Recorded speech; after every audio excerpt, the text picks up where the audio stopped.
السلام عليكم أصحابتي كسو دوادا كنالك وداني شو فضلا هدي أنا ugu cusub tahay subscribe tahay ilaawin muuqaalka hadii aad ka hesho like saar commentigana hoos ku qor faalada kusoo dhawaada cusub oo aynu caawa uga hadli doono battery saver ama telefoonkaaga hadii uu dabka cunayo sida dabka ama batteriga u save garayn kartaa oo dabkaaga aad u kaydsan kartaa marka ila socda asxaabtay waxaanu ka bilaabeynaa brightka ama leerka shaashada telefoonka leerkeeda hadii uu ku dheer yahay waa iska gaabinaysaa number 1 stepka koowaad stepka labaad waxaad soo furanaysaa settingska waxaad tagaysaa telefoonkaaga locationka meesha uu jiro adiga yaqaan aniga locationku waxa uu ku dhex jiraa telefoonkayga connectionska ku dhufanaya locationkan raadinaya waa kaas meesha ugu hooseyso ku yaala halkaas hadii calaamadaas ay hadii ku furan tahay waad iska xiraysaa locationka ama GPS ku dabka uu cunaa telefoonka dabka uu ka ridaa stepka labaad stepka saddexaad waxaad tagaysaa accounts ku telefoonada qaar ba meel buu uga jiraa qaar buu uga iska saaran yahay qaar buu waxa weeye meelahaas ku dhex jiraa may garateen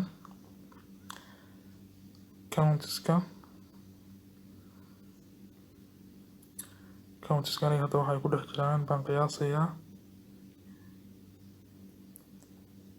halkaan ay ku qoran tahay haatan accounts and backup meesha ay ku qoran tahay iyo accounts ku sii dhex jiraan waa ka ugu sareeya accounts baa ku dhufanaysaa telefoonada qaar halka bartaas accounts meesha ugu sareyso ku aadan oo geeska midigta ayaa waxa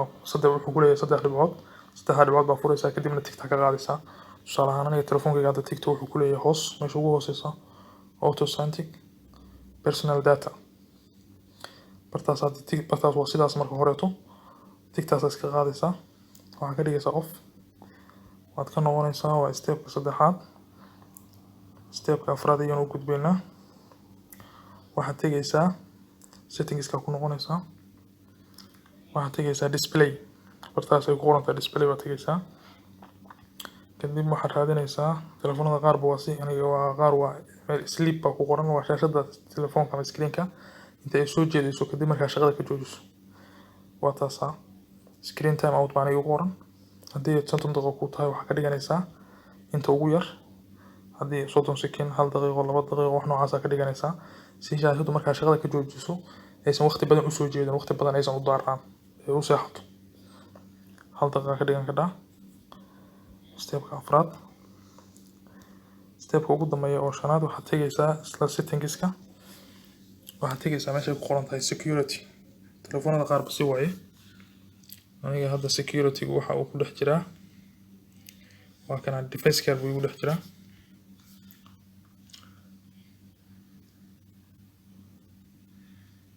kadib waxaad tagaysaa barta ay ku qoran tahay battery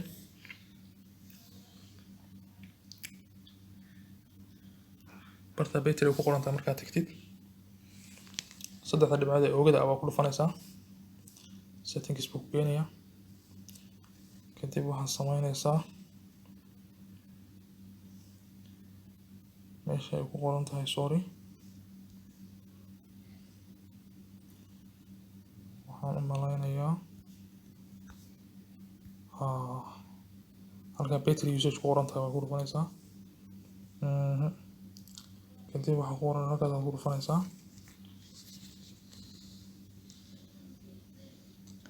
sidaas batteriga ku save garaynaysaa asxaabay batteriga sidaas wuxuu kugu yahay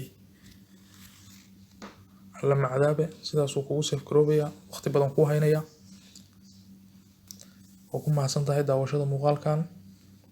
fadlan haddaan ugu cusub tahay ee markii kugu horeysay aan soo booqato kanaalka subscribe saar si aad u hesho muuqaalada dambe ee aan soo dhigno والسلام عليكم ورحمة الله وبركاته.